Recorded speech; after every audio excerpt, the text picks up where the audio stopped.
Aujourd'hui, nous allons continuer les enseignements sur les causes des blessures intérieures et je vais faire parler, je crois, de 9 choses et nous allons prier. Amen.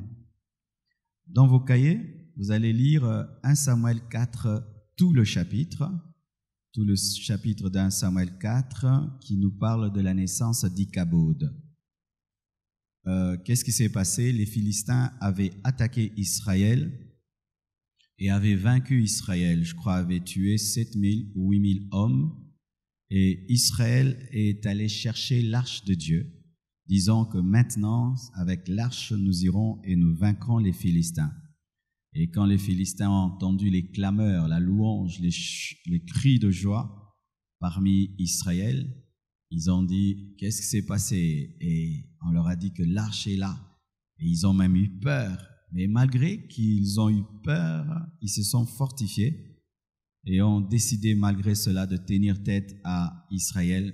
Et ils ont tué davantage des Juifs malgré la présence de l'arche, parce que l'arche n'était pas un fétiche. C'est-à-dire que si tu n'es pas en communion avec le Dieu de l'arche ne fait rien pour toi. Et ils ont tué 30 000, je pense, d'Israélites ce jour-là. Et ils ont même ravi l'arche et l'ont amené devant Dagon. Et ce jour-là, les 2 fils du sacrificateur Élie, car en ce temps-là, c'était le sacrificateur Élie qui était l'homme de Dieu, pas le prophète Élie, mais le sacrificateur Élie. Et ces enfants étaient des pervers, c'était des enfants qui ne craignaient pas Dieu. Et Dieu avait maudit ces enfants et ils étaient morts tous deux ce jour-là. Alors, les réchappés sont rentrés au milieu des Juifs pour dire que l'arche était prise, mais aussi pour donner la nouvelle au sacrificateur Élie. Et on lui a annoncé que l'arche était prise et que ses 2 fils étaient morts. Et c'était un homme qui pesait beaucoup et qui était déjà très âgé, je crois qu'il avait plus de 80 ans. Et sous l'émotion, sous la blessure, il a été pris de vertige, il s'est évanoui, mais malheureusement, il est tombé sur sa nuque et il est mort. Et quand il est mort, la femme ou sa belle-fille, ayant appris cela, elle était enceinte. Du coup, elle a eu les douleurs d'enfantement et elle a engendré un fils qu'elle a appelé Ichabod. D'ailleurs, lorsqu'elle a engendré cet enfant, elle ne s'en occupait pas, elle était plus prise par la mort de son beau-père et de son mari. Et cet enfant-là, elle lui a donné un nom comme ça là, Ichabod, qui veut dire la gloire est bannie d'Israël. Elle a pris un nom selon les circonstances de la naissance et a donné. Le nom que Ichabod portait était la manifestation d'une blessure intérieure de sa mère. Ce qui veut dire aussi que tu peux avoir un nom qui est une blessure. Moi, je me dis vraiment, je peux jamais donner à mon enfant le nom de Petit. Amen. Jamais je peux donner à mon enfant le nom de Petit, mais il y a des parents qui ont donné à leurs enfants le nom de Petit. Comment t'appelles Petit? Comment ça? Vraiment, c'est sûr que c'est un père ou une mère qui n'a pas de vision, qui n'a pas de rêve et qui n'aimait pas beaucoup cet enfant, parce que la manière dont on nomme nos enfants détermine l'amour que nous avons pour eux et le futur que nous leur réservons. Amen. Pose la question à ton voisin, tu t'appelles comment? Il y a un petit parmi vous? Amen. Et vous allez lire également 1 Roi 19, versets 1 à 18. 1 Roi 19, versets 1 à 18, c'est l'histoire d'Élie qui a demandé la mort à Dieu. Élie pensait que lorsqu'il allait tuer les prophètes de Baal et d'Astarté, tout d'un coup, un puissant réveil allait venir en Israël. Il s'attendait à quelque chose qui n'est pas arrivé. Nos attentes, des fois, nous blessent, et j'en parlerai un jour sur les fausses attentes. Lui pensait, c'est pas que Dieu lui avait dit, lui pensait que lorsqu'il va tuer tous les prophètes de Baal et d'Astarté, du coup, Jézabel va se convertir, un puissant réveil viendra en Israël, Mais au lieu que Jézabel se convertisse, Jézabel décide de tuer Élie. Et Élie doit fuir devant une femme.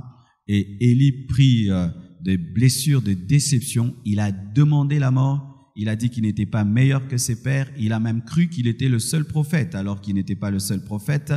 Il y avait 7000 autres prophètes qui n'avaient pas fléchi les genoux devant Baal. Mais il a dit qu'il était le seul et il a demandé la mort. Il fallait que Dieu vienne le fortifier, même le nourrir pour qu'il reprenne vie. Une déception dans le ministère qui arrive des fois. Moi, ça m'est arrivé au début du ministère. J'avais tenu une croisade d'évangélisation sur l'enfer existe. C'était ma première croisade d'évangélisation. Alors, mes frères et sœurs, en ce temps-là, nous n'étions pas une très très grande église. Je pense que nous étions maximum 200 personnes. Et quand nous avons tenu la croisade, on avait atteint dans la croisade 1000 personnes. Et il y avait, je crois, 400 conversions. Bien aimé, quand j'ai vu, le département d'évangélisation me parlera de 400 conversions, du coup j'ai dit, donc nous allons passer de 200 à 600. Et je m'attendais à une croissance phénoménale de l'église. Après la croisade, j'avais jeûné, vraiment, j'étais maigre comme un clou, j'avais prêché de tout mon cœur. Et pendant même cette croisade, on ne prenait pas des offrandes, donc on avait tout fait pour qu'il n'y ait rien à redire. À mon grand étonnement, mes bien-aimés, sur les 400, je crois qu'il y a eu 5 ou 6 personnes qui sont restées à l'église. On allait même suivre ces personnes à la maison. Elles niaient qu'elles étaient à la croisade. Et je vous assure, c'est une croisade que j'ai faite il y a très très longtemps. C'était en quelle année la croisade Enfer existe? Vous avez même oublié. Moi là, c'était quelle période? Maman Chantal. 2002-2003. Et vous savez, tellement que ma blessure était grande, j'avais plus fait de croisade. La deuxième croisade que j'ai faite, c'était en 2016, ici. Donc, depuis 2003, j'ai oublié ces choses de croisade-là. J'ai dit non, ces choses-là ne marchent pas, trop de dépenses pour rien. Mais Dieu devait me guérir et jusqu'à ce qu'on a fait une croisade. Et je vous assure, pour la croisade de 2016, il y a eu au moins 600 convertis et près de 500 personnes sont venues à l'église et sont restés. Amen. Donc, frère, ne reste pas sur un échec. Amen.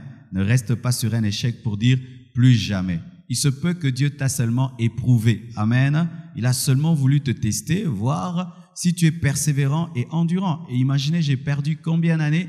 J'ai perdu 13 années. 13 années des blessures. Et aussi, j'ai fait une croisade d'ailleurs à l'étranger et qui a rempli l'église qui nous avait aussi aidés et qui a amené un réveil en Martinique jusqu'à aujourd'hui. Et donc, j'ai été guéri et bientôt encore, vraiment, je prie, terminez vite ces choses de construction pour faire vraiment ce que j'aime faire. Amen. Sortir dehors et présenter Jésus à des païens. Amen. Donc ça, c'était la crise d'Élie dans 1 Roi 19, 1 à 18. Nous sommes debout pour lire 2 passages principaux. On peut me donner un peu plus de son? Je ne me sens pas très fort aujourd'hui. Un peu plus de son. Genèse 4, 1 à 15.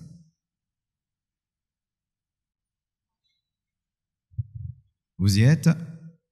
Genèse 4, 1 à 15. Adam connut Ève, sa femme, elle conçut et enfanta Caïn. Et elle dit, j'ai formé un homme avec l'aide de l'Éternel. Elle enfanta encore son frère Abel. Abel fut berger et Caïn fit laboureur. On dirait que Caïn et Abel étaient des jumeaux. Pourquoi? Parce que si c'était 2 enfants, on appelle ça comment? 2 enfants qui sont nés chacun son tour, on allait dire Adam connut Ève, sa femme, elle conçut et enfanta Caïn. Et on allait encore dire Adam connut encore sa femme Ève, elle conçut, elle enfanta Abel. Mais on dit Adam connut sa femme une fois, elle conçut et enfanta Caïn, et elle dit, j'ai formé un homme avec l'aide de l'Éternel. Elle l'enfanta encore. On ne dit pas elle conçut encore. Amen. Elle enfanta encore son frère Abel. Abel fut berger et Caïn fut laboureur. Il se peut que les deux premiers enfants de la terre étaient des jumeaux. Au bout de quelque temps, Caïn fit à l'Éternel une offrande des fruits de la terre, et Abel de son côté en fit une des premiers-nés de son troupeau et de leur graisse. L'Éternel porta un regard favorable sur Abel et sur son offrande, mais il ne porta pas un regard favorable sur Caïn et sur son offrande. Caïn fut très irrité et son visage fut abattu. Et l'Éternel dit à Caïn, « Pourquoi es-tu irrité et pourquoi ton visage est abattu? Certainement, si tu agis bien, tu relèveras ton visage, et si tu agis mal, le péché se couche à la porte et ses désirs se portent vers toi, mais toi domine sur lui. » Cependant, Caïn adressa la parole à son frère Abel, mais comme ils étaient dans les champs, Caïn se jeta sur son frère Abel et le tua. L'Éternel dit à Caïn, « Où est ton frère Abel ?» Il répondit, « Je ne sais pas. Suis-je le gardien de mon frère ?» Et Dieu dit, « Qu'as-tu fait ? La voix du sang de ton frère crie de la terre jusqu'à moi. Maintenant tu seras maudit de la terre qui a ouvert sa bouche pour recevoir de ta main le sang de ton frère. Quand tu cultiveras le sol, il ne te donnera plus de sa richesse. Tu seras errant et vagabond sur la terre. » Caïn dit à l'Éternel, « Mon châtiment est trop grand pour être supporté. Voici, tu me chasses aujourd'hui de cette terre. Je serai caché loin de ta face. Je serai errant et vagabond sur la terre, et quiconque me trouvera me tuera. » Nous terminons avec une deuxième lecture, Genèse 37, 1 à 11. Genèse 37, 1 à 11, il s'agit de l'histoire de Joseph. Genèse 37, 1 à 11, la Bible dit, « Jacob demeura dans le pays de Canaan où avait séjourné son père. Voici la postérité de Jacob. Joseph, âgé de 17 ans, faisait paître le troupeau avec ses frères. Cet enfant était auprès des fils de Bila et des Zilpa, donc ses demi-frères, femmes de son père. Et Joseph rapportait à leur père leurs mauvais propos. Israël aimait Joseph plus que tous ses autres fils, parce qu'il l'avait eu dans sa vieillesse. Quelle raison? Et il lui fit une tunique de plusieurs couleurs. Ses frères virent que leur père l'aimait plus que tous, et ils le prirent en haine. Ils ne pouvaient lui parler avec amitié. Joseph eut un songe et il le raconta à ses frères, qui le haïssaient encore davantage. Il a ajouté, il leur dit, « Écoutez donc ce songe que j'ai eu. Nous étions à lier des gerbes au milieu des champs, et voici ma gerbe se leva et se tint debout, et vos gerbes l'entourèrent et se prosternèrent devant elle. » Ses frères lui dirent, « Est-ce que tu régneras sur nous? Est-ce que tu nous gouverneras ?» Et ils le haïrent encore davantage à cause de ses songes et à cause de ses paroles. Il eut encore un autre songe et il le raconta à ses frères. Il dit, « J'ai eu encore un songe et voici le soleil, la lune et 11 étoiles se prosternaient devant moi. » Il le raconta à son père et à ses frères. Son père le réprimanda et lui dit, « Que signifie ce songe que tu as eu? Faut-il que nous venions, moi, ta mère et tes frères, nous prosterner en terre devant toi? » Ses frères eurent de l'envie contre lui, mais son père garda le souvenir de ces choses. Que Dieu bénisse sa parole. Asseyez-vous, s'il vous plaît. Alléluia. Lundi, nous avions, et même dimanche, introduit sur les causes des blessures intérieures. Comme l'avons dit, il n'y a pas d'effet sans cause, il n'y a pas de fumée sans feu, il n'y a pas de maladie sans gène pathologique, et il n'y a pas de blessures intérieures sans cause extérieure. Aujourd'hui, je vais parler d'une première cause des blessures intérieures. Il s'agit de l'échec. L'échec. Que ce soit dans le domaine financier, matériel, intellectuel, émotionnel, social, ministériel, dans tous les domaines, l'échec souvent cause une blessure à l'âme. Tout homme normal veut réussir. Quelqu'un qui veut échouer à tout prix n'est pas normal. Un homme digne de ce nom cherche à réussir. Il n'y a pas quelqu'un qui se plaît à échouer. Moi, le premier. Mais la vie est faite des succès et aussi des échecs. Et pour nous, les enfants de Dieu, Dieu nous forme aussi par l'échec. Il nous bénit par le succès et il nous forme au travers de l'échec. Les choses ne se passeront pas toujours comme tu veux. Tu n'auras pas forcément tout ce que tu veux, car tu n'as pas la maîtrise des temps et des circonstances. Je bénis Dieu, je suis en train de lire le livre d'un serviteur de Dieu.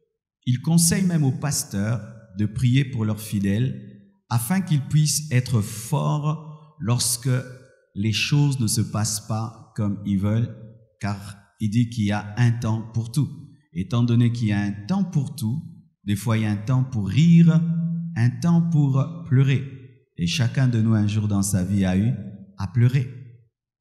Pleurer d'être dernier de la classe, pleurer pour avoir eu 0 sur 10, pleurer pour avoir refait une classe, pleurer pour avoir aimé quelqu'un et qui ne t'a pas aimé, pleurer pour avoir perdu son travail, pleurer pour avoir fait une affaire et avoir perdu tout ton argent, pleurer pour avoir raté un avion, pleurer pour avoir eu un refus de visa, pleurer pour avoir été chassé de sa maison, pleurer pour avoir eu un accident.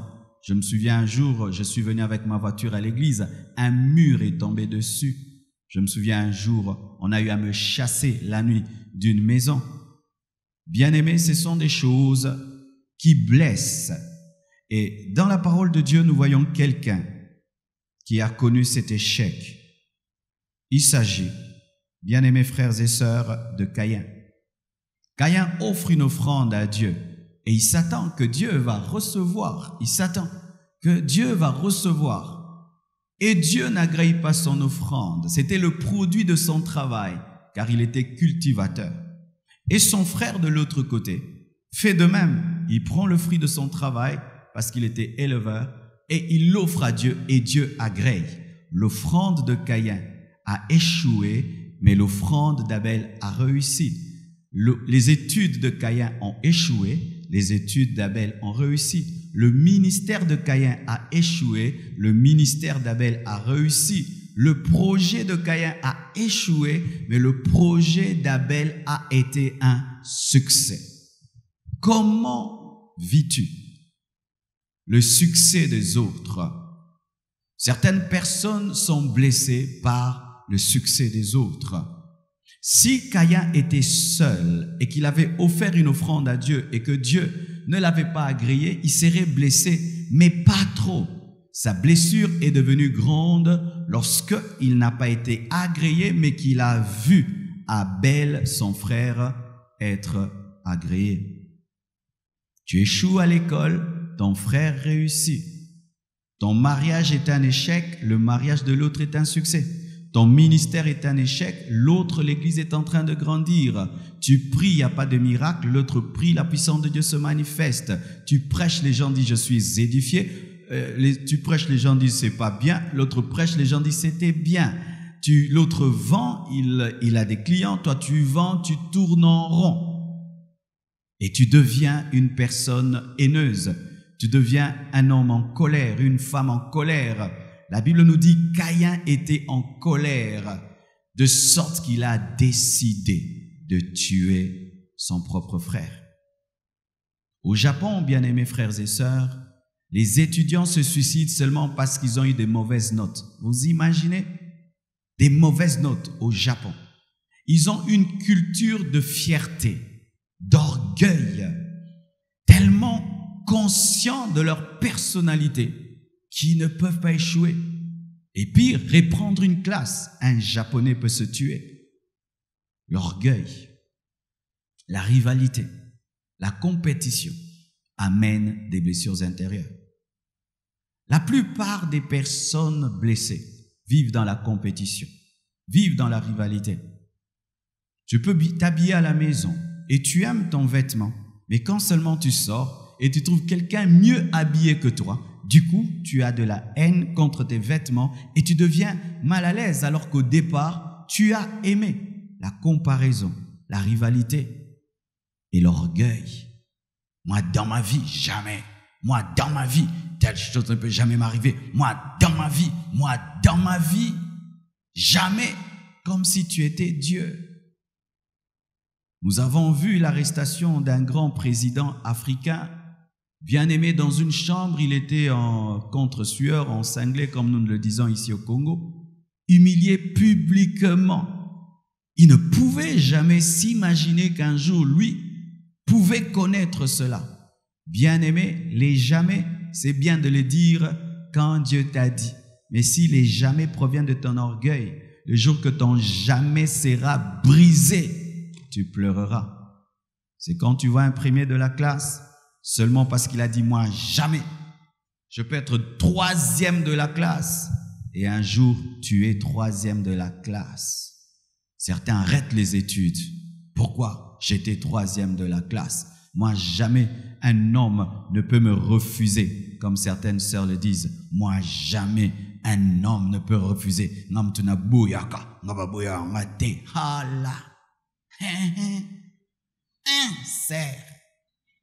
Tu es orgueilleuse dans ce domaine-là. Dans ce domaine-là, il faut être humble. Hein? Alléluia. Hein? Dans le domaine de l'amour, il faut être humble.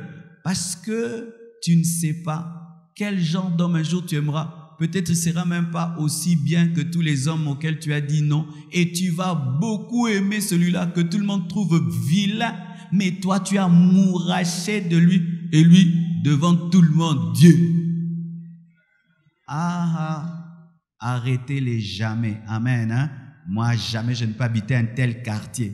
Un tel quartier. Bien aimé, j'ai habité dans des quartiers huppés. Depuis que j'étais enfant, il m'arrivait d'aller en vacances, quittant Goma pour Bukavu. Mon père prend un avion, rien que pour moi et mon petit frère. Et le pilote, ça je n'invente pas, ce n'est pas le mensonge. Amen. Hein?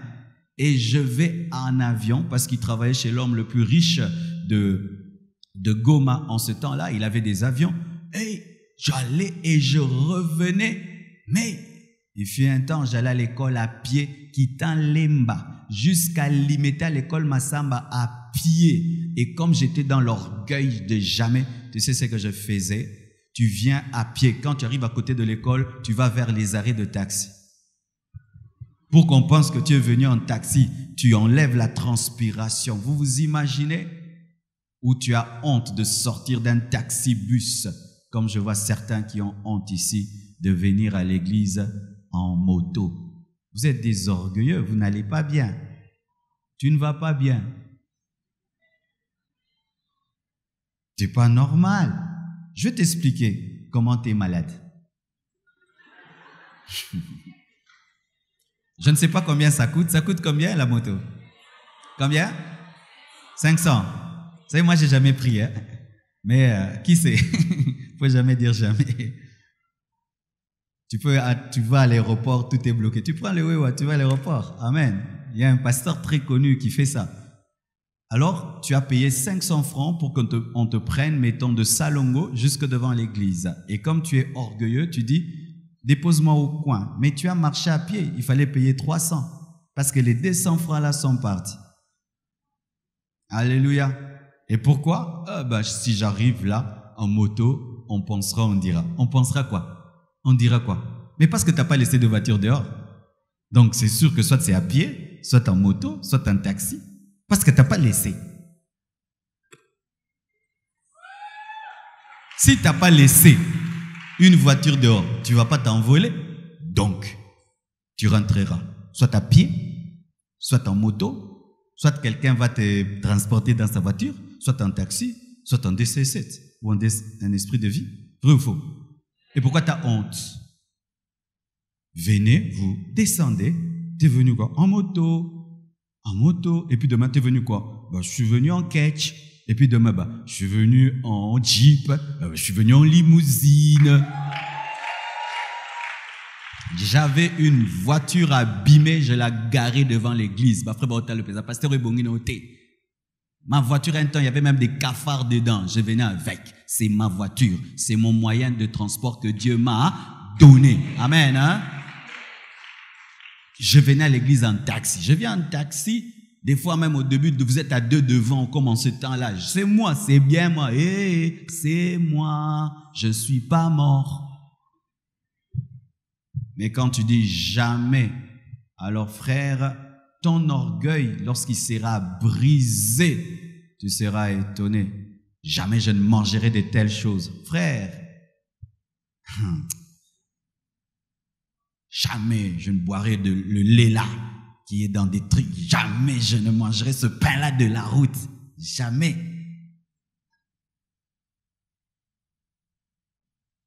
J'ai déjà pris la bouillie avec du sel parce qu'il n'y avait pas du sucre.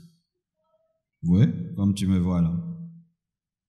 Je sais vivre dans la richesse et dans la pauvreté. Tu me donnes beaucoup, je mange. Tu me donnes peu, je mange. Ce n'est pas important. L'important, c'est mon esprit. Alléluia. Quittez l'orgueil. Orgueilleux.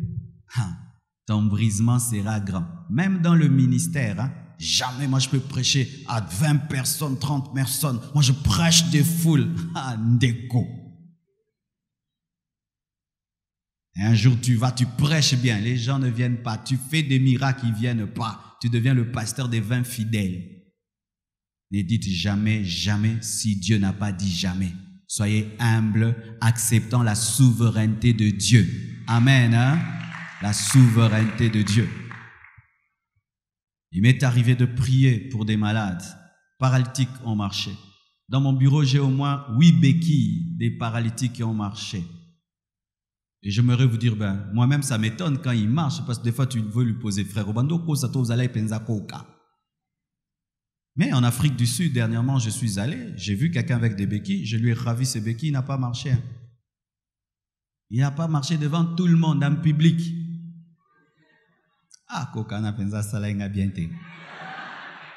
En public, il n'a pas marché.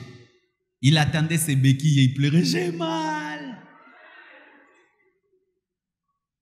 Heureusement que j'étais mort à moi-même. Est-ce que c'est moi qui fais marcher les paralytiques? Dieu t'a pas fait marcher, c'est pas mon problème. Je l'ai oublié, je commence à prier pour d'autres personnes.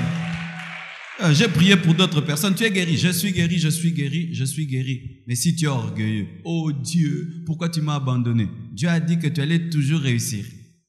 Il a dit qu'il ne t'abandonnera pas. Tu traverseras la vallée de l'ombre de la mort, mais il sera toujours avec toi.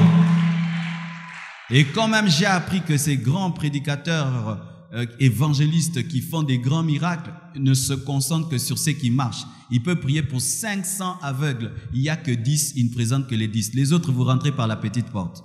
Alors, est-ce qu'il est Dieu? Non, il n'est pas Dieu. L'orgueil empêche de rester en paix dans l'échec. Les orgueilleux consomment mal l'échec. Consomment mal l'échec. C'est pourquoi certains orgueilleux n'osent plus rien faire. Je ne ferai plus rien. Tu penses que c'est une décision d'humilité? Non, c'est son orgueil. Frère, nous marchons aujourd'hui, pourquoi? Nous avons marché, puis nous sommes tombés. L'enfant marche, il tombe, il se blesse, il pleure, il marche encore, et puis il devient un grand athlète. Amen. Hein? L'échec. Frères et sœurs, une autre chose qui blesse, c'est la brutalité. La brutalité physique, la brutalité verbale.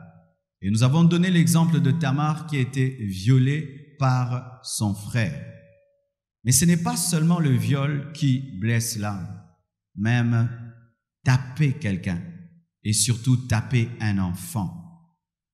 Vous savez, les mains des parents sont faites pour donner de l'amour à l'enfant, pour le toucher quand ils veulent lui dire « je t'aime », le caresser, le toucher. Mais quand la main qui doit dire « je t'aime », c'est la même main qui vient frapper Et certains psychologues disent que même quand tu veux frapper ton enfant, n'utilise pas ta main, utilise peut-être un bâton ou utilise une ceinture, parce que si l'enfant dit tu m'as tapé, tu dis non, ce n'est pas moi, c'est le bâton qui t'a tapé. Ils disent de telles choses, mais j'y crois pas trop. Mais ça étonne parce qu'ils disent qu'il faudrait pas que la main qui le nourrit, la main qui le protège, soit la main qui le frappe. Certains au milieu de nous, vous n'avez pas le vrai caractère de votre destinée parce que vous avez été des enfants battus. Battus. Il a été démontré scientifiquement, si tu prends des souris, tu les mets dans un bocal et au-dessus du bocal, tu mets de l'électricité. Quand les souris veulent sortir et sont électrocutées, elles rentrent dans le bocal. Elles sont électrocutées, elles rentrent dans le bocal. Tu fais ça pendant longtemps. Un jour, enlève l'électricité, mets la souris dans le bocal. La souris ne va jamais oser sortir du bocal, même sans l'électricité. Pourquoi? Son esprit a accepté qu'elle ne sortira jamais du bocal et son esprit sentira l'électricité sans qu'il y ait l'électricité. Si chaque fois qu'un enfant pleure, les parents, au lieu de dire qu'est-ce qui ne va pas, c'est frapper, cet enfant ne saura plus dire ce qu'il a dans son cœur. Et même quand ça devient un adulte, même s'il se marie, il ne sait pas dire ce qui est dans son cœur. Parce qu'avant, quand il était enfant, dire ce qu'il a dans son cœur, c'était une gifle, une baffle. Et tu deviens un adulte, tu ne sais jamais revendiquer tes droits, tu ne sais jamais parler, tu ne sais jamais t'exprimer. La seule chose quand tu veux t'exprimer, c'est te renfermer ou pleurer. Mais c'est parce que tu as tellement été brimé que même si tu deviens adulte, tu n'y arrives pas. Quand j'étais chez mes parents, je priais beaucoup fort. C'est comme ça qu'on nous avait enseigné. Un homme de prière prie fort jusqu'à déranger la maison. Alors je priais très fort. Mais mon père m'a dit non, tu nous déranges, tu nous empêches de dormir. Et il avait raison. Arrête de déranger, arrête de déranger, arrête de déranger. Alors quand je priais et que je sentais une forte onction, je me souvenais de mon père et je diminuais. Bien-aimés frères et sœurs, je disais, quand je serai chez moi à la maison, je vais commencer à crier comme je veux parce que c'est chez moi. Bien aimé, quand j'ai eu ma maison, j'arrivais pas à crier. J'arrivais pas à crier. Je sentais toujours mon père même chez moi. Jusqu'à ce qu'un jour, j'ai dit non, au fait, c'est chez moi. J'ai fait du bruit. Mais aujourd'hui, en grandissant, je ne crie plus parce que je sais que je crie trop en prêchant. J'économise mon énergie, mais ce n'est plus parce que je sens sa présence. Mais je vous assure, au début, c'était ça. Donc, quand tu es tellement brimé, frappé, ce n'est pas seulement ton corps qui est frappé, même ton âme. Un enfant battu n'est pas normal, n'est pas normal. Et pire, battu par sa mère, surtout battu par sa mère. Car souvent, qu'est-ce qui arrive quand les papas frappent? C'est la mère qui a porté l'enfant qui vient s'interposer. Mais si c'est la maman, des mamans terribles qui mettent même du piment dans les yeux, qui mettent du piment partout, qui sont des championnes en punition, qui brûlent l'enfant. Ça, c'est terrible. Alléluia. Les blessures physiques, pas seulement les blessures physiques, les blessures verbales. Il y a des gens qui disent « Betanga mekofingangate ». Tu as déjà entendu ça? Frappe-le comme tu veux, mais ne l'insulte pas. Ce sont des personnes qui sont très sensibles aux paroles. Ce sont souvent les personnes qui expriment leur amour en paroles qui ne supportent pas les insultes. Il y a des gens qui réclament des cadeaux pour sentir de l'amour. D'autres réclament des moments de qualité pour ressentir de l'amour. D'autres réclament qu'on les touche pour ressentir de l'amour. Mais il y a des gens, pour ressentir de l'amour, ces personnes se contentent seulement des bonnes paroles, des compliments. Et les personnes qui sont très sensibles aux compliments sont également sensibles aux injures. C'est quand quelqu'un, rien que entre guillemets, tu dis ce n'est qu'une parole, il prend des décisions contre toi comme si tu l'avais frappé toute la nuit, parce que ces personnes fonctionnent avec les paroles et peuvent ressentir une flèche, une épée dans une parole, une chicotte dans une parole, un marteau dans une parole, un emprisonnement dans les paroles. Alors tu peux dire, moi on m'a jamais frappé. Mais pourquoi je suis si triste? Moi, on ne m'a jamais frappé. Pourquoi je suis si haineux? Pourquoi j'ai ce mauvais caractère? Il se peut que toi, ce n'est pas la brutalité physique, mais la brutalité des langages. Alléluia. Une autre cause des blessures intérieures, c'est le rejet. Le rejet. Lorsque Caïn a offert son offrande à Dieu et que Dieu n'a pas exaucé son offrande, bien aimé, il s'est senti rejeté par son Créateur et cela lui a donné la colère de sorte qu'il a tué son propre frère. Lorsque David était rejeté par ceux qu'il aimait, dans le psaume 109, nous avons lu, « Je les ai donné mon amour et en échange, ils m'ont donné de la méchanceté. » Le rejet amène une blessure intérieure parce que tu te sens réellement comme un déchet dans une poubelle. Amen. Hein? Tu vois le déchet dans la poubelle, comment nous prenons une vieille chaussette et nous la jetons dans une poubelle. Une personne, quand elle est rejetée, elle se sent ainsi, une personne naturelle. Mais quand tu es spirituel, mon frère, il faudrait que tu puisses être capable de transcender le rejet des hommes. Amen. Hein? Tu dois être capable de transcender le rejet des hommes. Car pour nous les hommes spirituels, le rejet des hommes cache une direction divine. Un homme ne peut me rejeter sans que Dieu l'ait prévu. Et si tu me jettes dans la poubelle, c'est pour que Dieu puisse m'y ramasser car il est spécialiste en ramassage. Alléluia. Le rejet. Et je vous assure à l'église, nous devons veiller sur ça. C'est pourquoi l'église doit être championne en accueil. Frères et sœurs, quand le culte prend fin, arrêtez de faire ceci. On dit Amen et vous faites des groupes. Vous vous saluez entre vous. Je bénis Dieu d'avoir rencontré des frères et des serviteurs de Dieu qui comprenaient cette douleur lorsqu'on est un nouveau dans une église. C'était des bien-aimés qui approchaient les nouveaux venus sans être le département du protocole et le département d'évangélisation. Vous ne pouvez pas savoir à quel point un nouveau venu dans une assemblée si grande se sent dépaysé. Vous ne pouvez savoir. Il vient pour la première fois dans votre église. Et quand on dit Amen, ça devient comme un grand marché. Il aimerait même qu'on lui dise bonjour, tu viens d'où, comment ça va, ou même le regarder et le saluer. Tout d'un coup, les amis d'il y a 5 ans entre eux, les amis d'il y a 10 ans entre eux, les amis d'il y a 12 ans entre eux, vous faites vos groupes. Moi, je hais les groupes dans l'église. Si j'aime des groupes, c'est des groupes qui font grandir l'église. Mais des groupes qui deviennent comme des kystes à l'église ne servent à rien. Alléluia. Et certains même, ils se comportent à l'église comme quand on était à l'école, des gens qui font les groupes 2, et on n'entre jamais dans leur groupe. Et si tu entres dans leur groupe, tu as trouvé grâce, comme si c'est le Saint-Esprit qui t'a accepté.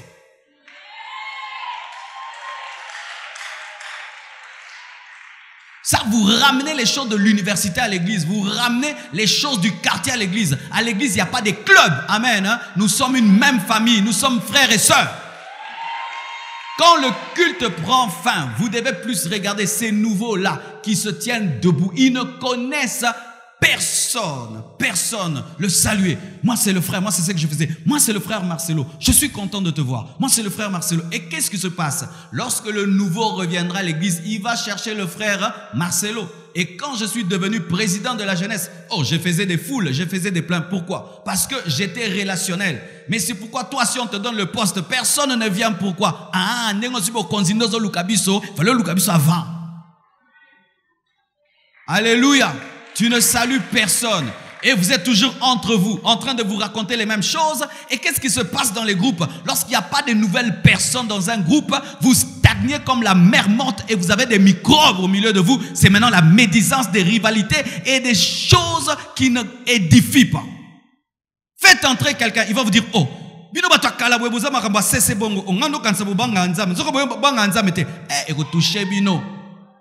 mais quand vous êtes un groupe de gens de 10 ans, 15 ans, vous commencez à vous couvrir et vous ne vous édifiez pas. Est-ce que tu aimerais un jour aller dans un endroit où tu te sens rejeté?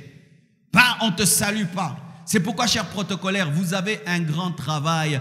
Quand vous recevez les gens à la porte, saluez. Et je bénis Dieu. Il y a quelqu'un qui dit que lui prie dans cette église seulement pour le protocole. Amen. Hein? Oh oui, et j'aime bien une sœur là. Une sœur, vraiment, elle peut même travailler à Air France. Elle a un sourire permanent. Donc, elle te donne la place, même si sur une pierre au fan, t'as tellement sourire et ça bien. Alléluia. Ouais, c'est une sœur, je ne connais pas son nom, beaucoup mieux belé. Bien-aimés frères et sœurs, le rejet. Quand quelqu'un est rejeté et qu'il est normal, ça le blesse. Mais quand quelqu'un a une infirmité, est pauvre et passe par des moments de faiblesse, a une maladie, et vous le rejetez en plus de cela, c'est encore pire. C'est encore pire, mes frères et sœurs. C'est pourquoi nous devons toujours avoir de la compassion pour les infirmes. Amen. Nous devons toujours avoir de la compassion pour les faibles. Nous devons toujours avoir la compassion pour les personnes qui n'ont pas tout ce que nous avons.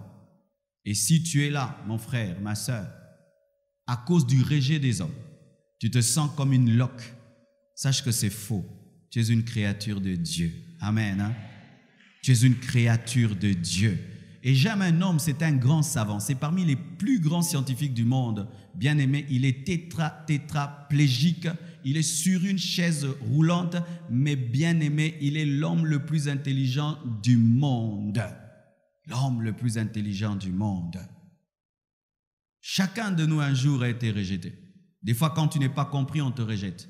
Il fut un temps, c'était très rare qu'on m'invite prêcher dans les églises à cause de mon message. Je me sentais rejeté.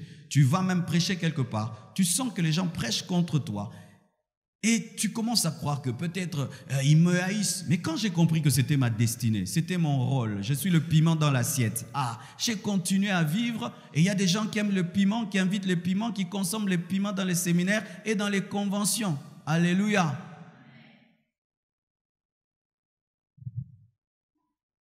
D'autres, c'est l'ingratitude. Les Congolais appellent ça merci bapesa namboa. Alléluia. Ils ont même chanté dessus. Une fille avait pendant toute l'année académique payé les études de son fiancé. Toute l'année. Et ne faites surtout pas ça. Amen. On ne paye pas les études de son fiancé. Amen.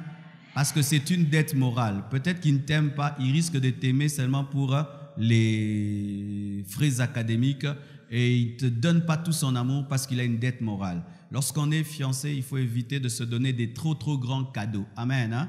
Mais elle, pire, ce n'était pas des cadeaux. Elle a payé les études de ce garçon jusqu'en première licence, jusqu'à ce qu'il ait fini ses études. Mais quand ce garçon finit ses études, il a épousé une autre femme. Et cette fille a pleuré et pleuré et pleuré à cause de l'ingratitude. Certains parents se sont privés des bijoux, des bons vêtements, nourriture et tout, pour que leurs enfants aillent dans des bonnes écoles et même voyagent, aillent en Europe. Mais l'enfant va en Europe, il devient blanc plus que les blancs. Ça vraiment, nous, les Africains, on exagère. Bien aimé, les blancs, ils prennent soin de leurs parents. Nous regardons les films en disant le blanc est comme ça. Non, frères et sœurs, tous ne sont pas comme nous voyons là. Alors du coup, tu vas en Europe, ils ont même vendu leur parcelle de Njili pour t'amener là-bas. Et quand tu arrives, bande d'Africains, des sorciers, et ta maman dit, j'aimerais même venir là-bas. Oh non, maman, tu es trop sale, tu vas salir mon appart. Pire, si elle épouse un blanc. Les femmes congolaises, complexées que nous sommes, si seulement elle épouse un blanc, du coup elle devient blanche en peau noire. Ne voulant même pas visiter ses parents, que ses parents ne viennent pas. Pourquoi son mari blanc sera mal à l'aise? Mais ce sont tes parents qui t'ont élevé, qui t'ont éduqué et qui ont même fait que tu puisses aller en Europe. Et il y a des parents comme ça. Et qu'est-ce qui arrive? Vous voyez un parent qui prenait soin de ses enfants, après une telle déception, il commence à négliger tous les autres. Les autres payent l'ingratitude de l'aîné. Cher aîné, sachez que vous pouvez changer votre père. Ah oui, aîné. L'aîné de la famille, on prend soin de toi, on te donne tout et tout et tout et tout. Un jour, tu attrapes une grossesse, tu arrêtes les études et tu oublies tes parents. Tu risques de pousser tes parents à dire ça ne sert à rien. Les enfants, ce sont des ingrats. Au lieu de se donner au maximum, il dit après tout, on a vivre. Nous avons 60 ans, on vivre. Vous connaissez de tels parents qui vendent des parcelles à 70 ans. À 70 ans, on ne vend pas les parcelles. Bien-aimés frères et sœurs, vous qui avez reçu beaucoup d'amour de quelqu'un, faites très attention. Même Dieu dit, à celui à qui on a beaucoup donné, on demandera beaucoup. Et l'homme est comme ça. Quand un homme t'aime beaucoup, tu es en danger. Vous savez ça? Oh oui. Quand quelqu'un t'aime beaucoup, fais très attention. Tu peux beaucoup le blesser parce qu'il y a beaucoup d'attentes. Amen. Hein? Beaucoup d'attentes. Et toi, tu as beaucoup aimé quelqu'un. Pas seulement sur le plan amoureux ou bien pour le mariage. Tu as beaucoup aimé un ami. Tu as beaucoup aimé un serviteur de Dieu. Tu as beaucoup aimé tel. Mais il t'a déçu. Tu t'étais tellement donné. Tu as défendu cet homme de Dieu. Tu t'étais tellement donné à cet ami. Tu l'as présenté partout. Mais en retour, tu as reçu des problèmes. Et tu décides, j'aurai plus d'amis. Moi, je ne vais jamais me donner même dans un ministère. Fais très attention. La blessure t'a courbé. J'aime Dieu. Malgré qu'il donne et qu'il subit en retour l'ingratitude, il continue à donner. Malgré qu'il aime et il reçoit l'ingratitude, il continue à aimer. Et tel il est, tel nous sommes. Amen. Hein? Car souvent, les personnes blessées tombent dans ce qu'on appelle l'induction. L'induction, c'est dire que tout un groupe ressemble à une personne. Comme on dit, Moyaka Fingi Saba. C'est toi qui as complété. Alors, c'est ça. Amen. Hein? Un seul s'est mal comporté. Du coup, on dit, comme toi tu es Mouyaka, tous sont ainsi, alors que tous ne sont pas ainsi. Et maintenant, il y a des gens qui disent, les hommes sont mauvais, les hommes sont mauvais. Pourquoi? Un homme t'a déçu, ma soeur, un homme. Et c'est aussi à l'âge de 17 ans. Alléluia. Et tu continues avec, les hommes sont mauvais à 23 ans, à 24 ans, à 25 ans. Tu as rencontré combien d'hommes? Un homme, non. C'est lui qui t'a déçu. Ce ne sont pas tous les hommes. Combien de femmes t'ont déçu? Une femme m'a déçu. Les femmes, non, la femme, elle a un nom. Amen. Hein? Attention aux gens de telle tribu. Attention aux gens de telle tribu. Pourquoi? Les gens de telle tribu, qu'est-ce qu'ils t'ont fait? Du coup, tu les mets tous dans la poubelle. Alors qu'il y a des baloubas très humbles. Comme Papa Vincent. Papa Vincent est parmi les gens qui m'ont révélé que le Saint-Esprit agit. Non, il a une humilité terrible plus que les Bakongo. Et je disais, Papa Vincent, oui, non, toi vraiment le Saint-Esprit existe. Mais il y a des gens comme ça. S'il va prier dans une... Votre pasteur est qui...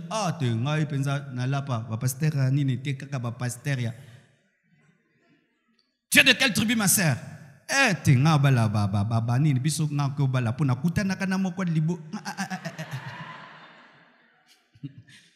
Oui, il y a des frères à l'église, lorsqu'ils proposent à une sœur, la première chose,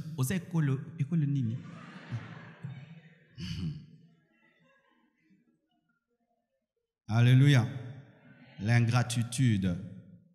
David a aimé ses amis, mais en retour, ils lui ont rendu la méchanceté, de sorte qu'à dans le psaume 109, il a maudit ses amis. Il a réclamé leur mort. Et là, il n'est pas un modèle. Amen. Jésus-Christ a aimé ses disciples. Et quand il est passé par des moments difficiles, ses disciples l'ont abandonné. Mais il a prié pour eux et il les a récupérés. Amen. C'est Jésus le modèle. Je dis, c'est Jésus le modèle. Je dis, c'est Jésus le modèle. Amen. J'aime ce qu'un homme de Dieu a dit. On lui a dit, mais pasteur, mais il y a des gens autour de toi qui te font du mal. Mais il dit, oh mon frère, Jésus n'avait qu'une église de 12 personnes, il avait un Judas. Moi j'ai plus que Jésus, je dois avoir beaucoup de Judas parce que lui, il y a beaucoup de Judas, moi on a 12 personnes, on a des saints, il faut un Judas. Tu vois, quelqu'un qui est prêt à subir l'ingratitude n'est pas blessé par l'ingratitude. Amen. C'est ce qu'on appelle la pensée de souffrir. Quand tu as déjà la pensée de souffrir, tu ne t'attends même pas à ce qu'on te dise merci, mais tu donnes parce que tu aimes Dieu et tu aimes ton prochain. Mais si tu t'attends, Bien-aimé, tu arrêteras de faire du bien à l'homme parce que peu d'hommes sont vraiment des hommes bons. Amen. Et d'autres sont blessés par la souffrance matérielle, financière. Ismaël a vécu dans la richesse, mais un jour il y a un problème entre Agar et Sarah. Ce n'était pas lui le problème, c'était Agar et Sarah. Et Sarah a peur pour sa descendance. Mais lui n'a jamais demandé à Abraham de connaître sa mère, qui était la servante et qui était égyptienne. Il n'a rien demandé. Bien-aimés, sachez que les enfants n'ont rien demandé. Amen. Hein? Des fois, nous avons de la colère contre des enfants, mais n'ont rien demandé. Ton mari te trompe et il engrosse une femme et cette femme engendre un enfant et tu as de la haine contre cet enfant. Cet enfant n'a pas demandé de naître. Il n'a rien demandé. On ne lui a pas demandé sa permission. Et il naît dans ce conflit-là. Il y a des promesses, des prophéties sur Abraham et sur Sarah, et il trouve son père incrédule qui va et qui prend sa servante, et cela crée des problèmes. Et même, bien aimé, c'est Sarah qui a permis cela. Mais après, elle change. Et il a vécu dans la richesse parce qu'Abraham, c'était un homme très riche, et il est jeté dans le désert avec sa mère, avec une cruche d'eau. Quelle colère! Tu mangeais du miel, tu mangeais du pain, tu mangeais des gâteaux et tu n'as qu'une cruche d'eau. Tu mangeais 3 fois par jour, maintenant vous mangez par délestage. Bien-aimé frère, as-tu déjà connu ça? J'ai vu des enfants haïr leurs parents. Haïr leurs parents, c'est ta faute, papa. C'est ta faute, maman. Et je vous assure, quand nous sommes passés par des moments difficiles, des fois je sentais cela, où tu veux dire à ton père que c'est lui qui a causé ça. Tu veux le haïr parce que si tu ne manges pas à ta faim, tu ne portes pas des vêtements à la mode, tu n'habites pas le quartier que tu veux, c'est ta faute. Mais quand j'ai connu Dieu, je me suis fâché contre lui. Pourquoi? Il est mon père, mais j'ai un Dieu. Il est mon père, mais j'ai une destinée. Vous qui vous fâchez contre vos parents parce que vous n'êtes plus comme avant, vous n'avez plus comme avant. Même Jésus a dit, dites notre Père qui est aux cieux. Il n'a pas dit notre Père qui est sur la terre. Un chrétien a 2 pères. Il a le Père céleste et le Père terrestre.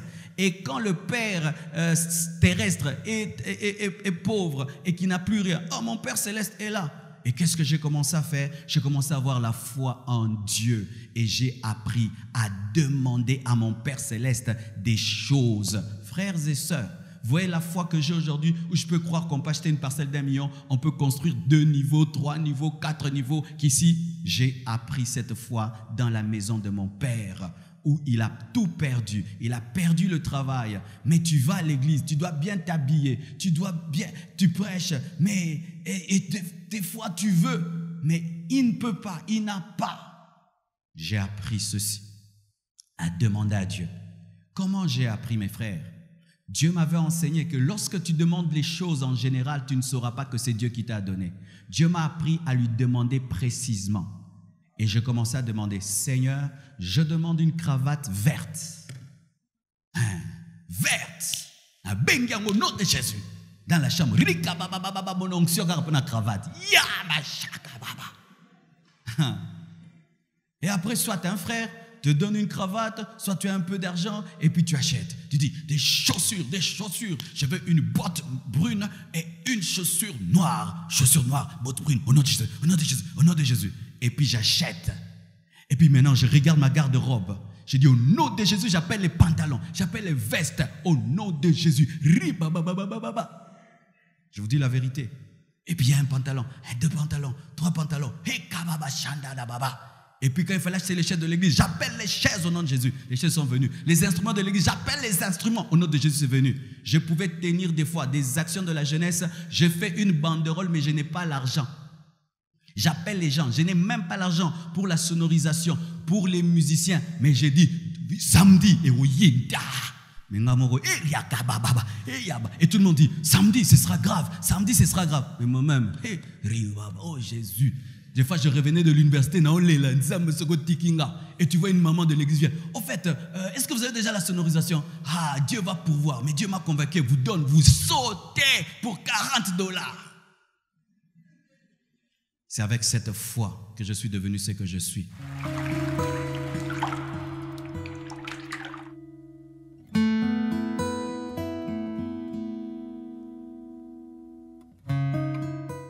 tu arrives, tu sens, toi, tu as un parfum là, hein? Tu entres dans la maison. Ah! Ok, bon, mawa. Mais tu sais ce que je sentais? J'avais la paix. Et je me sentais bien chez nous. Vous voyez ce qu'on dit qu'on n'est jamais mieux que chez soi? Je le sentais. Là-bas, c'était beau, c'était bien. Mais je n'étais pas aussi libre que chez nous. Chez nous, j'avais la paix. Je n'avais pas tout, mais j'avais la paix. C'est quand j'ai appris à vaincre les blessures intérieures. On est mieux que chez soi. Et tu dis à ton ami, c'est mon père, c'est ma mère, c'est chez nous. Fanda na kita chez nous, ana fanda. Soki roboya ngapo na zabongo te Dieu na o, ngana obonga kana vie. Alléluia. Ne nie pas chez vous. Tu amènes ton ami, tu l'amènes. Et pas bozabwe, tozabwe. Oboyanga, ezalelo nanga, lobi oyo yebi, kendaka déjà libérer chemin. Je te prêche pas des choses en l'air, je te prêche ma vie. Mes frères, quelqu'un qui vient d'une très très belle maison et qui a de la personnalité, c'est normal. Mais quelqu'un qui vient d'une bicoque, mais il a de la personnalité, ça c'est un homme. Oui, ça c'est un homme. Pourquoi? Il doit faire un effort pour accepter l'intérieur et dominer l'extérieur. Alléluia. Mais des années après, nous nous rencontrons avec ses amis dans des avions. Il vient, moi aussi je vais, il revient, je reviens, nous revenons. Frère, ce que tu es aujourd'hui n'est pas la fin de ta vie. Ce que tu traverses aujourd'hui n'est pas la fin de ta vie. Refuse les blessures parce que tu n'as pas mangé, tu n'as pas porté les vêtements à la mode. D'ailleurs, la mode, ça change tout le temps. Avant, les pattes d'éléphant, c'était la mode. Maintenant, sur la petite patte d'éléphant, c'est Kyo. Avant, c'était les boogies. Sikoyo, ra, tozong suzu, boogie. Oh, je ne suis pas à la mode, je suis complexé. Pourquoi? Je n'ai pas la chaussure à la mode, je n'ai pas le pantalon à la mode. Bien-aimé, tu es blessé pour rien, pour rien. Et certains même croient qu'à la compassion, il faut être très très bien habillé pour venir. L'église n'a pas propre noyauté. Le kouta, ils sont tous débrouillards. Débrouillards.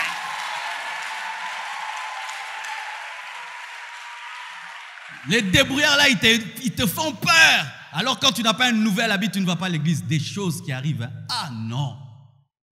Il fait un temps, je fréquentais une église chic. C'était quand tu n'as pas une nouvelle chaussure le dimanche, vraiment tu ne veux pas aller. Quand tu as le même pantalon, tu ne veux pas aller. Bien-aimé, des blessures inutiles. Expose-toi à la parole, à la parole, à la parole, à la parole, jusqu'à ce que tu auras des habits qui vont souffrir des blessures intérieures. Qui, quand tu ouvres la garde-robe, ça crie, porte-moi, porte-moi, il y a des hommes, porte-moi. Des chaussures qui te disent, et moi, et moi, et moi. Ah non, pas toi, pas toi, pas toi. Ah, toi alors. Est-ce que tu crois ça? Oh, j'irai pas à l'église parce que j'ai pas une nouvelle veste, je n'ai pas. Bien-aimé, c'est ton esprit qui est important. Bien-aimé frère, sortez de ces complexes. Quand Dieu m'a appris à accepter ma situation, je t'amène chez moi. Et quand je voulais épouser ma femme, j'avais une maison bizarre. Je ne l'ai pas amenée dans un hôtel-restaurant. Déjà.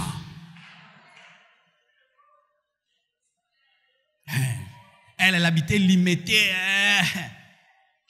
Moi, Moussoualou. Les maisons là, ndaku, ngapé porte.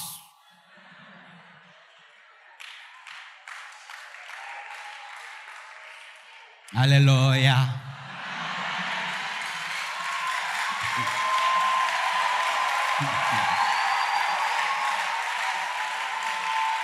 Et il n'y a même pas de porte d'entrée. Vous connaissez ces parcelles-là?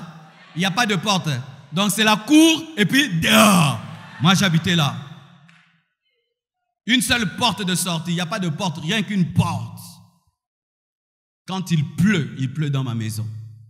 Des gros rats dans ma maison. Au point où j'avais peur d'aller dans mon dépôt.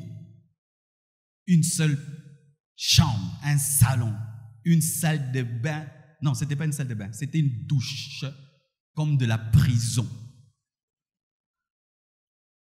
un couloir bizarre. Une cuisine tellement petite que quand on prépare, tu es dehors, mais les mains sont dedans. Oh, il faut lui demander, vrai de vrai. Et c'est bon, oh là, nous autres, alors, on s'aime au téléphone, on s'aime. J'ai dit non, il faut que tu vives. Viens chez moi et je t'attends pas très sapé, normal.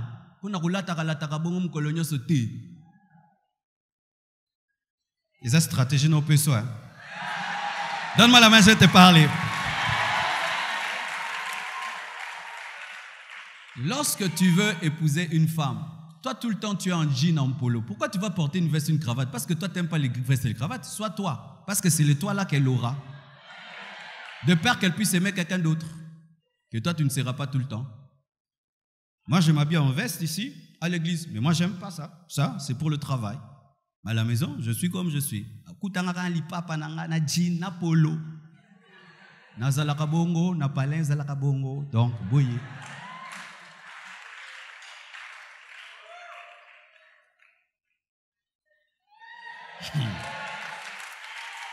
Mais, malgré tout ça, elle m'a trouvé sans rien.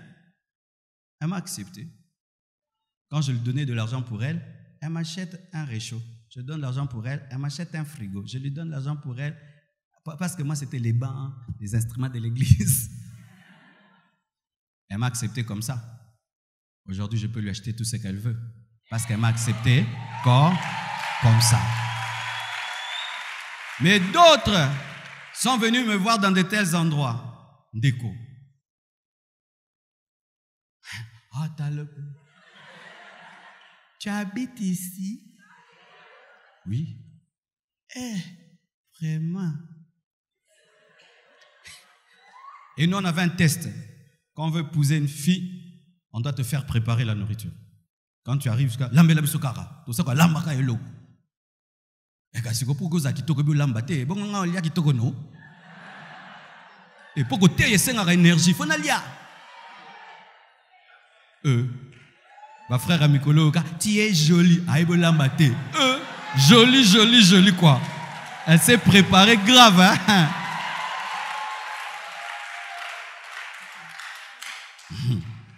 Et évite de manger chez elle. Parce que si tu manges chez elle, sa maman peut préparer pour elle ou sa grande sœur. Tu ne sais pas ce qui se passe à la cuisine. Quand tu viens seulement me voir, comment tu vas? Eh ben, tu peux nous faire un peu? On lui demande de faire un peu. Oh, elle nous a donné une réponse, hein. J'ai dit non, c'est pas elle. Bien-aimé, présentez-vous tel que vous êtes et acceptez votre réalité. Accepte tes parents, ta mère, ton frère, ton mari, tes enfants. Accepte ta réalité. Embrasse ta réalité. C'est ta réalité. C'est ce que Dieu t'a donné. Il ne t'a pas donné autre chose. Ce sont mes enfants, c'est ma femme, ce sont mes frères. Quand quelqu'un vient, il me veut me voir. Je prêche en Europe et tout. Il vient. Oh, pasteur Marcelo, mais la compassion, c'est seulement comme ça. C'est seulement comme ça. Il n'y a pas. Il y aura, mais il n'y a pas. Mais il y aura. Là-bas, il y aura 2 étages, 4 niveaux. Mais bon, et ça en attendant.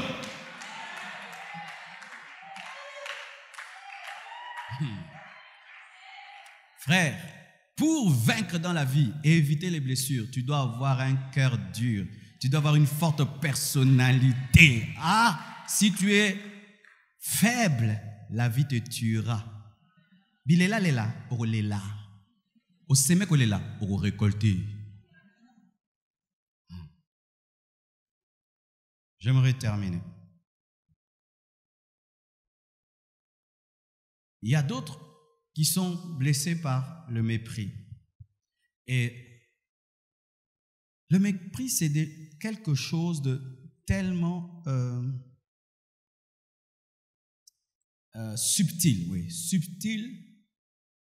que des fois, tu ne peux pas sentir que tu as blessé quelqu'un. Vous voyez, mes frères et sœurs, Job traverse des moments difficiles. Il a tout perdu. Sa santé, ses enfants et ses biens. Et ses amis viennent pour le consoler. Et dans leur manière de parler, il y a du mépris. On lui dit de confesser ses péchés. En d'autres termes, on lui dit que tu es malade et tu as tout perdu parce que tu as péché. Mais ils sont présents. Mais leur manière de se comporter est mauvaise. Mes frères et sœurs, dans la vie des autres, il ne faut pas seulement être là. Il faut bien être là. Quand même tu salues quelqu'un, il faut bien le saluer. Vous savez ça? Parce qu'il y a des gens qui saluent, mais qui saluent mal. Si tu me salues comme ça, tu m'as salué.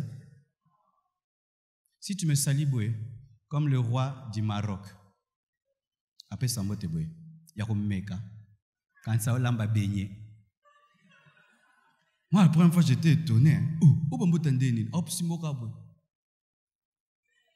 Et il y a des rois du Maroc ici. Et ils ne saluent pas les gens comme ça. C'est comme si tu vas lui donner le choléra. C'est comme si te salue bien, donc, Oyambi Molimo Santo. Quand vous saluez les gens, regardez-les et une bonne poignée. Amen. Hein? Une bonne poignée. La personne sent vraiment ta main. Amen. Hein? Mais quand vous donnez comme si vous ne voulez pas et vous ne fixez pas les gens, faites très attention. Ou même quand vous causez avec quelqu'un, mais vous regardez ailleurs. C'est parmi les problèmes aujourd'hui dans les couples, n'est-ce pas? Ton mari te parle, il est sur son Internet. Il te parle, il est dans son téléphone. Tu parles à tes enfants, tu es dans ton téléphone. Moi, mes enfants me disaient, hey, papa, tu ne nous regardes pas. Oh, tu te rends compte? Mais en fait, vous disiez, le mépris peut être même dans le regard. N'est-ce pas, les gens qui regardent du bas jusqu'en haut disent beaucoup? On appelle ça Kodongola. Mais est-ce que Kodongolo fingi? Peut-être que... Et il y a des gens champions dans le mépris du regard. Et on te dit toujours au Tala Mabé. On t'a déjà dit ça. Il faut le prendre au sérieux. Parce que ton regard peut blesser les gens et te créer des sérieux problèmes. Rien que ton regard. C'est pourquoi des fois, regardez-vous dans un miroir. Regarde comment tu regardes. Si tu aimes toujours regarder les gens avec dédain, frère, même si tu dis une chose, comme ton regard ne l'a pas dit, c'est le langage du regard qui sera capté. Évitez de mépriser les gens, parce que les mépris blessent, mais aussi, si les gens ont l'habitude de te mépriser, de te regarder avec dédain, de te regarder avec répugnance, de te saluer sans te regarder, voici ce qui peut te protéger, te permettre de vaincre cela.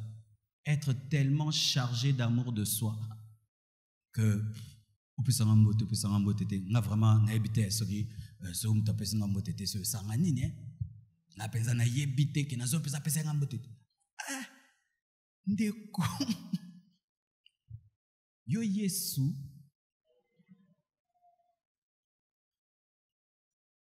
mais il y a des gens comme ça. Il a salué tout le monde sauf moi. Et j'ai vu derrière moi un président de la République. Une femme l'a refusé de le saluer. Parce que c'est grave, n'est pas saluer ce président-là. Donc c'est non. Mais si tu as un grand estime de toi, comme David tu dis, je te loue parce que je suis une créature si merveilleuse, que tu me salues ou pas, que tu me regardes ou pas, que tu me dédaignes ou pas, j'ai du prix à ses yeux. Pour me racheter, le sang de son fils a coulé. Alléluia. Ta valeur, ce n'est pas la salutation d'un homme, le regard de quelqu'un. Ta valeur, c'est le regard de Dieu. C'est le regard de Dieu. Pendant qu'on te méprise, Dieu te regarde. Alléluia. J'aimerais terminer en vous donnant une clé spirituelle que Dieu m'a donnée. J'ai parlé au départ de Caïn et d'Abel. Comment ne pas être blessé par le succès de quelqu'un? Comment continuer à être heureux alors que quelqu'un avec qui tu as étudié ou grandi est plus que toi? Comment continuer à être heureux quand quelqu'un que tu connais si bien mais monte tellement que tu penses être maudit? Le secret, c'est dans les paroles de Jean-Baptiste. Un jour, on vient auprès de Jean-Baptiste et on dit, le Jésus là que tu as baptisé, il baptise plus que toi. Donc on veut créer un conflit, une jalousie, une rivalité entre Jean-Baptiste et Jésus. Toi, tu as commencé avant lui et c'est toi d'ailleurs qui l'as baptisé. Normalement, tu devais être plus que lui. Écoutez la réponse de Jean-Baptiste. L'homme ne reçoit que ce qui lui a été envoyé du ciel. Alléluia. L'homme ne reçoit que ce qui lui a été envoyé du ciel. Vaut mieux qu'il paraisse et que je diminue. Amen. Hein? Qu'est-ce qu'il a fait? Il a accepté sa destinée. Regardez ce corps. La main a quelque chose, mais la main n'a pas tout. La tête a quelque chose, mais la tête n'a pas tout. Dans ma tête, il y a mon cerveau, mais dans ma tête, il n'y a pas mon cœur. Et dans ma poitrine, il n'y a pas mon cerveau, mais dans ma poitrine, il y a mon cœur. Mais ma poitrine n'a pas mon cerveau. Mon pied a quelque chose, mais mon pied n'a pas ma main. Dans chaque membre du corps, Dieu a placé quelque chose, mais Dieu n'a pas placé tout. Accepte ce que tu es et ce que tu as. Car tu n'as pas tout. Et même l'autre que tu envies n'a pas tout. Personne n'a tout. Personne n'a tout. Personne n'a tout. Je vous dis, personne n'a tout. Ne pensez jamais, Dieu est injuste, il aime plus que moi. Est-ce que tu le connais? Il y a des endroits où il pleure et des endroits où il se réjouit. Accepte ta destinée, accepte ta vie. Une personne qui a accepté sa destinée et qui a accompli sa destinée ne tombe jamais dans la jalousie, ne tombe jamais dans des blessures parce que quelqu'un a réussi. Je vous dis devant Dieu, si on me disait, Pasteur Marcelo, cette église, laisse-la à quelqu'un. Nous te donnons l'église d'Oyedepo à Lagos, cette église de 200 000 membres ou je ne sais pas combien, je vais refuser. Vous savez pourquoi? Je n'ai pas d'histoire avec cette église-là. Il n'y a pas de suspense. Il n'y a pas d'histoire. Avec cette église, je me souviens, on a commencé à 3. Et on est en train d'aller de gloire en gloire. Je me sens bien ici. Et si on me dit, pasteur, arrête d'être pasteur au Congo, deviens pasteur aux États-Unis, je ne veux pas. Je ne veux pas. Oh, là-bas, ce sera facile. Oui, ce sera facile. Mais j'aime quand c'est difficile. À un moment, il y a côté libino, il y a une inondation, il y a pour Osomaka moquette. Oh non, des Jésus moquette. Ça me fait du bien. Ça filme américain. Hermo Makam. Mais toi, tu aimerais la vie de l'autre, la vie de l'autre, la vie de l'autre. Mais tu n'as pas une histoire avec cette vie. J'aime ma vie. Même si je n'ai pas tout, j'aime ma vie. Je ne veux pas être Jésus, je suis Jean-Baptiste. Je ne veux pas être Jésus, je suis Jean-Baptiste. C'est ce qu'il a voulu dire. Et il n'a pas été blessé par le succès de Jésus. Frères et sœurs, je ne prêcherai pas comme tous les prédicateurs. Je ne ferai pas les miracles comme tous les prédicateurs. Je n'aurai pas tout ce que les prédicateurs ont. Mais je sais ce que j'ai. Et je l'utilise. Alléluia. Et si un jour quelqu'un dit, pasteur, comme toi, tu ne fais pas ça. Comme toi, tu ne fais pas ça. Je vais ailleurs.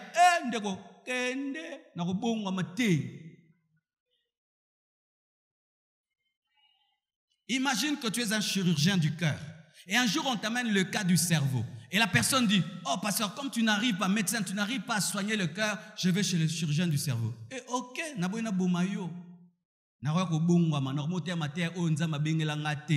alléluia. Oh, donne 1000 fois même tu as $1000. 1000 fois même tu as $1000. Non.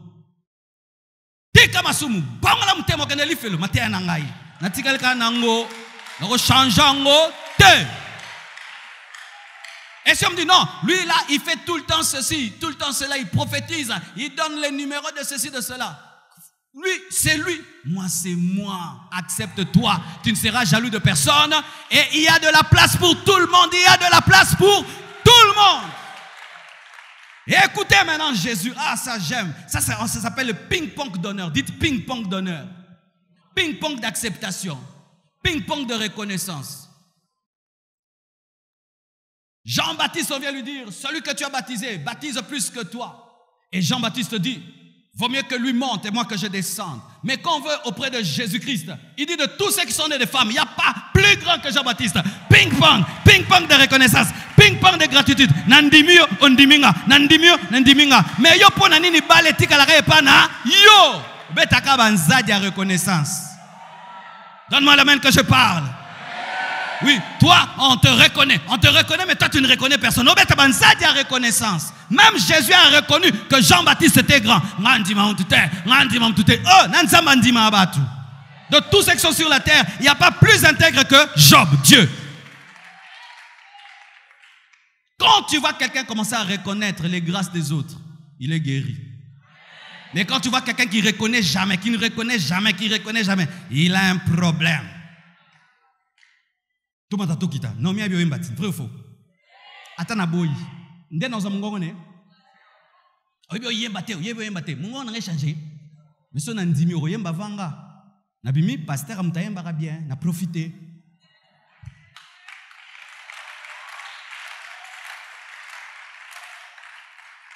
J'aime ce que Dieu fait dans la vie des autres, mais cela ne m'amène pas à nier ce que Dieu peut faire dans ma vie. J'aime un footballeur, il joue bien, mais je sais que moi, je ne peux pas jouer comme lui. Je l'aime, qu'il réussisse dans son domaine. Moi aussi, j'ai mon domaine. Tu es le cerveau, tu es la tête, gère le cerveau. Laisse la poitrine gérer le cœur. Est-ce que vous comprenez ça? Chacun a son couloir dans la vie. Même quand les athlètes commencent la course, chacun a son couloir. N'envie pas le couloir de l'autre. Dieu qui t'a créé a un plan avec toi. Fais ceci, découvre-le seulement et atteins-le. Tu seras épanoui. Tu seras épanoui. La première fois que je suis allé au zoo, j'étais étonné. Et vraiment, on a fait qu'ils ont qui mukolo au mon lion n'a pas joué. Non. Mais qu'est-ce qui m'a étonné? Quand tu vois le lion, tu vois la majesté du lion. Tu sens vraiment que c'est le roi de la forêt. Tu sens le roi. Et quand tu vois le lion, tu te dis non. Comme j'ai vu le lion, il n'y a plus rien qui va m'impressionner. Archi faux. Tu vois le gorille. Oh. Et tu vois des gens autour du lion, mais aussi des gens autour du gorille. Tu vois l'éléphant. Tout le monde veut le nourrir. Il est là, tout calme, mastodonte. Et il y a un animal. Oui, je le respecte. À côté du lion, à côté de tous ces autres-là qui sont musclés, costauds. Girafe.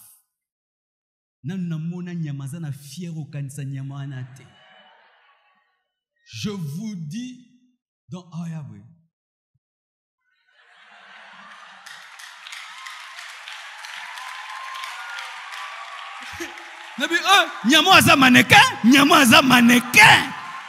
je te dis à Evo, et à Talibino, il vient avec sa tête à Talibino, fier, boy. Mais à côté du lion, à côté du guépard, à côté de tous ces animaux-là, mais la girafe est fière d'elle. Bien-aimé, aime-toi, accepte ta vie. Bénis Dieu pour ce que tu as. Bénis Dieu pour ce que tu es. Bénis Dieu pour ton présent et Dieu te donnera ton futur. J'aime ma vie, j'aime mon appel, j'aime mon ministère, j'aime la manière dont Dieu m'utilise. Je n'ai pas tout, mais j'ai quelque chose. Je ne peux pas tout, mais je peux quelque chose. Je ne peux pas tout faire, mais je peux faire quelque chose. Si Dieu t'utilise, gloire à Dieu. Si Dieu te bénit, gloire à Dieu. Mais tu n'as pas épuisé le stock. Il y a aussi ma part. Il y a aussi ma part.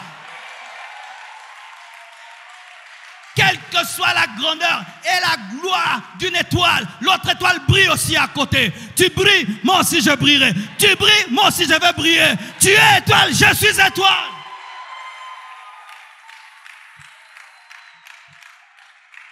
Depuis ce temps, frère, j'ai la paix.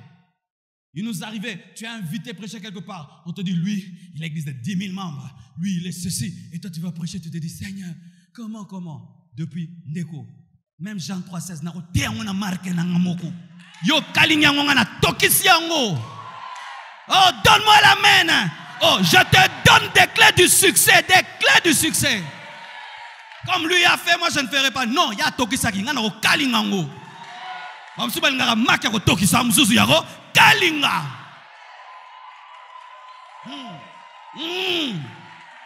Chacun sa route, chacun sa vie, chacun son appel, chacun sa particularité, chacun ses promesses. Joseph appelait prendre Israël en Égypte. Moïse appelait prendre Israël de l'Égypte, hors de l'Égypte. Chacun sa vie, chacun son appel. Quand tu atteins ce niveau d'assurance, bandi mayo, to bandi mayo te, oza. Et oza. Finga flero, o finyango, yo flere, il fallait oza la sokinini boy, lobi okuta kaza flere. Finga manga, yo sukale leka, lobi manga, kolia peye. Mango sukale mingi anana, mekaso anana, kandengo kuta kyango. A changer goûter pour yo sepelite. To zuye nengaza, to tiki na yo.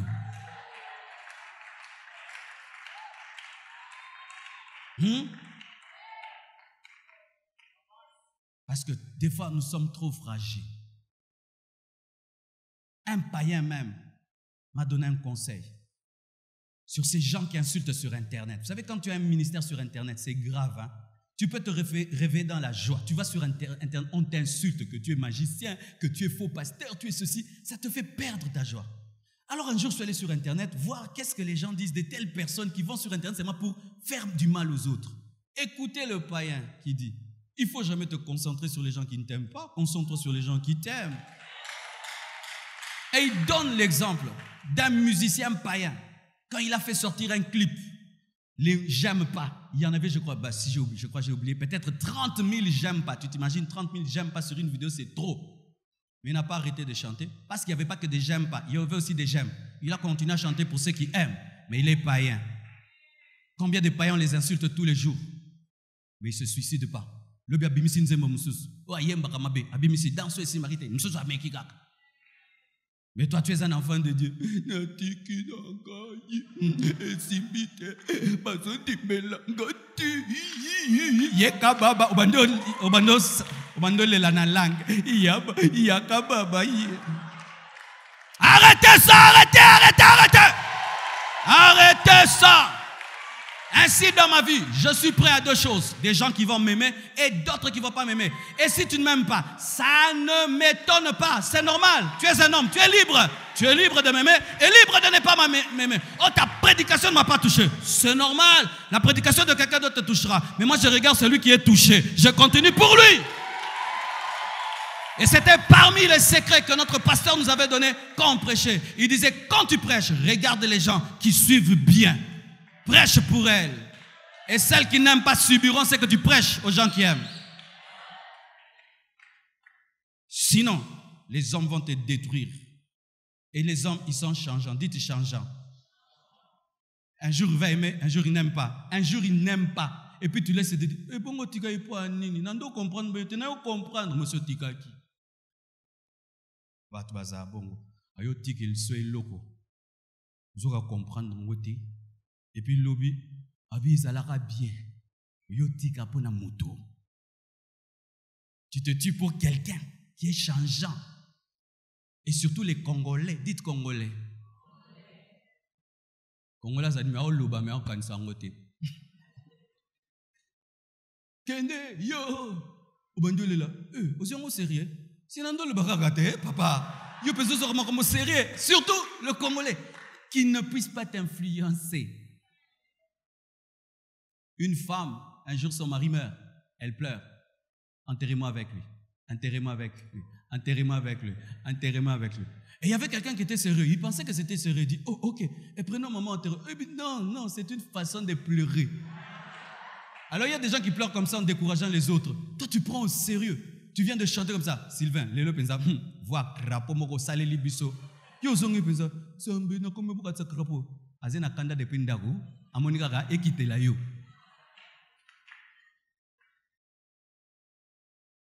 Yo pesa bilamba rouge makasi boye po nini zoka yo rouge simbara otiki no ba rouge pona yé mais le bijo mon pe yé mo alati rouge jango abisko rouge n'est pas pété. Les hommes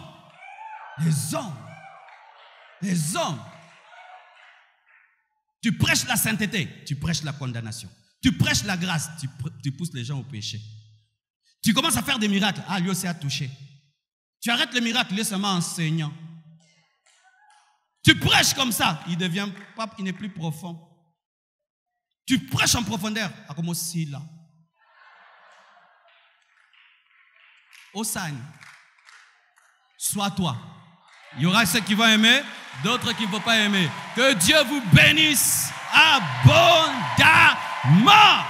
Et Karabashaya. Dis à 10 personnes, j'aime ma vie, j'aime ma vie. Dis à 10 personnes, j'aime ma vie. J'aime ma vie. Dis à 10 personnes, j'aime ma vie. Tu dois apprendre à dire ça. Dis à 10 personnes, j'aime ma vie. J'aime ma vie. J'aime ma vie. Je suis fier de ce que je suis. Je suis fier de ce que j'ai. Je suis fier. Même si je n'ai pas tout, j'ai quelque chose. Même si je ne possède pas tout, j'ai quelque chose. Même si je n'ai pas tout, j'ai quelque chose.